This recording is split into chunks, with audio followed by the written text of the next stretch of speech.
What could be better than a 2-hour character study of one of the greatest supervillains of all time, one of Batman's greatest enemies, and one of the fans' most beloved baddies? This is already projected to be one of the highest earning R-rated movies of all time, and it currently has a higher score on IMDb than most of our favorite movies. I mean, to be honest, I didn't think I'd ever want to see another live-action portrayal of Joker after Heath Ledger, but I gotta say, I am genuinely excited for this film. I think Joaquin Phoenix is going to deliver such an incredible take on this version of Joker, and this is going to be unlike anything we've ever seen from this character. This is literally a Joker movie without Batman. All the critics are either raving about it or criticizing it and saying it shouldn't have been made. In this video, we're going to be going over why everyone's freaking out over this movie and why you need to see it. Make sure you stick around until the end of the video. I also have a theory on where this Joker fits into the DC universe and Batman's timeline, and why he's so ahead of young Bruce we saw in the trailer. But real quick, before we jump into it, I want to say a big thank you to our sponsor today. Someone from the team over at Raid Shadow Legends reached out and said they love the channel and would love to work with us. Now, that means a lot to me because I work very hard on this channel, and I absolutely love it, but it can be a very inconsistent way to make a living. So Raid wanting to help out and support the channel means a lot, and we're gonna go ahead and show them support right back. They've got this beautiful new RPG, and I've honestly had such a good time playing it so far. Their 3D graphics are way ahead of their time, the story is great, and their champions are so cool. They've got almost 10 million players worldwide that have already downloaded the game in just 6 months. It got more than 200,000 reviews on the App Store with an almost perfect 5-star rating. And they also just published this new roadmap where they announced they'll be introducing a bunch of new features like faction wars, a tag team arena, and even a brand new clan boss that we can fight together. So if you want to play with me, you can find me in the game as Michael J, and the first 30 people that download the game will be able to join my secret clan, Rebel Scum. So be quick before the spots run out because it's literally free. And I just wanted to say I really appreciate Raid supporting the channel, and they've got a really great game here. So I want you to go down and click the link in the description to get 50,000 silver and a free epic champion as part of the new player program. We're going to show them some support right back by playing their awesome game because that's what we do around here.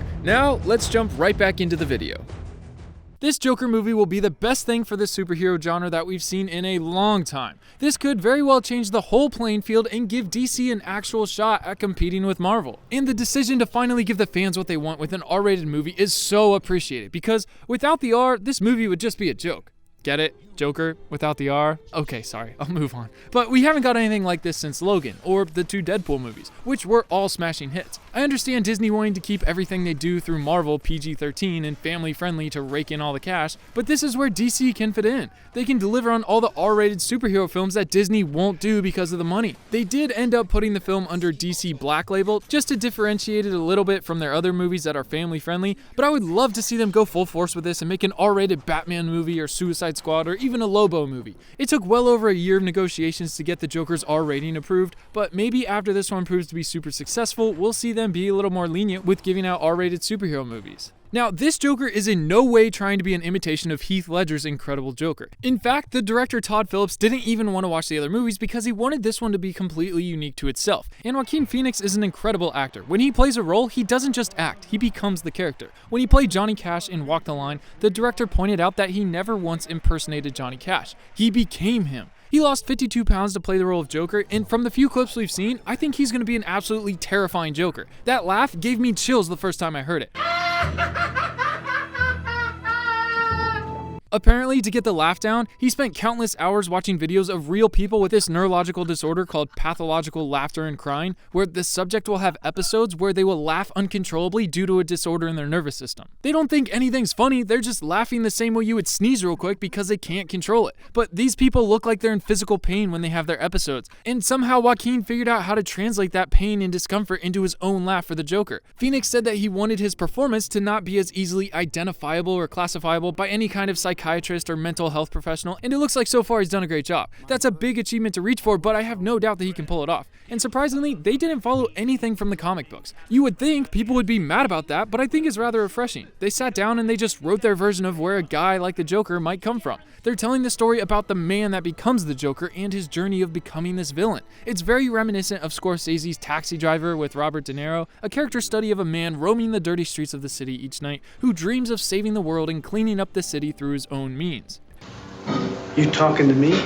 It's a dark and twisted path, but that's the way he knows he needs to go to do right through his own eyes. The Joker will see himself too as the protagonist of his own story, but in this movie, it doesn't look like there will be too many true heroes. And funny enough, this movie also draws a lot of parallels to The King of Comedy. Scorsese made this film with De Niro where he played an unsuccessful comedian, where he continuously gets shut down from getting on this talk show that he met the host from. He eventually formulates a plot to kidnap the host and blackmails him into giving him an opening spot on his show before he'll release him. The FBI and lawyers agree to it, and he makes his debut in front of an audience full of laughing people and tells them of his troubled upbringing by laughing through it. And at the end of the night, he tells them that he kidnapped the show's host to get on the show, and they laugh it off as another joke. But then when he says when they realize the next day that he wasn't kidding and that he is crazy, to remember that it's better to be a king for a night than a schmuck for a lifetime. And this to me is very similar to what we've seen from the Joker trailers. I think this movie will play a lot of homage to the King of Comedy, as well as establish itself as a darker standalone that we're just going to keep coming back to watch over and over again. And he's so going to murder all those people in the audience after he comes back for laughing at him the first time. This looks straight out of The Dark Knight Returns. There was a scene where the Joker comes on a talk show and ends up killing the entire audience with gas, and I expect nothing more. I'm really excited to see how they're going to make us go from liking the character to absolutely hating him. This movie is going to be such a grounded and realistic take on his fall into madness, and I think Joaquin is the perfect man for the part. You can see the misery in his eyes, and as he turns into Joker, it looks like he's going to be happier and healthier than he ever was as Arthur. This is going to be a straight up revolution movie, and we're going to get to see Joker become a full-on cult leader. His only true support structure, his mom, is probably going to pass away in that hospital. His job sucks, he can't afford to keep seeing his therapist, he can't afford to pay his hospital bills, and he's going to rally against the corrupted society with the help of all the other people that will follow suit that we see in the clown masks. I would love to see him with his classic revolver and using his iconic Joker gas. And at first, I couldn't seem to figure out which Joker this was and where it fit into the DC universe. Joker's had so many backstories that there's no set origin at this point. In The Killing Joke, when asked about his past, he said, "Sometimes I remember it one way, sometimes another. If I'm gonna have a past, I prefer it to be multiple choice." And this is very fitting to this interpretation of the Joker. From what we see in the trailer, Joaquin Phoenix's Joker seems to be less of an evil, murderous lunatic and more of a disruptive, revolution-causing agent of change. And this Joker is probably around the same age as Phoenix, which is 44, and Bruce Wayne is just a child during this movie. It'll be at least 10 years before he becomes Batman. So if this was the same Joker, that would mean he's fighting Batman when he's what, 55, 60? Unless they pull out the Lazarus Pit on us, there's almost no way this Joker will be able to keep up with Batman in his prime. But do you ever wonder how Batman can punch the living daylights out of these ordinary thugs over and over again and they're not dead? They just get back up and fight? What if Gotham's got some Lazarus Pit water leaking into their water supply and making everyone tough enough to take on Batman? Because so many more times than not, almost everyone Batman takes on, especially in groups, should realistically be dead by the time he's done with them. I mean, look at this. He literally picks up this man off a ledge and jumps off the building to slam him into the ground. There's no way you're surviving that unless you're Superman or you've got the Lazarus Pit water in your system or something. I don't know. Food for thought. But can Joker in this movie be the same one that eventually will fight Batman? If you remember in the old 1989 Batman movie, that Joker killed Bruce Wayne's parents in the alley when he was like 20 years old and then grew up to fight Bruce 10 years down the road. The only thing is, this Joker's probably 40 already. We do see other protesters in the trailer with signs saying "We are all clowns," and we do see that other probably younger people are wearing the mask. So what if this Joker is what eventually inspires a young man who believes in chaos, violence, and anarchy to take up the mantle of the Joker, using the old movement's name and imagery to make himself and his goals clear? And then this will be the Joker that Batman eventually fights. Maybe Phoenix's Joker will make an appearance down the road as an old Joker or a mentor to the young one fighting Batman, but I think that would be really cool to see. I think this Joker is more focused on starting this huge social movement against the system and the people that caused him so much pain. But this will eventually spiral out of control and become a violent, unstoppable mess, bringing the corrupt and stagnant Gotham into chaos. The thing is with this movie is that it's told from the perspective of the Joker himself. We've never seen that before, and because he's going to see himself as the protagonist of his own story, I think the way that we'll see the movie is that he's in a better light than he is in reality.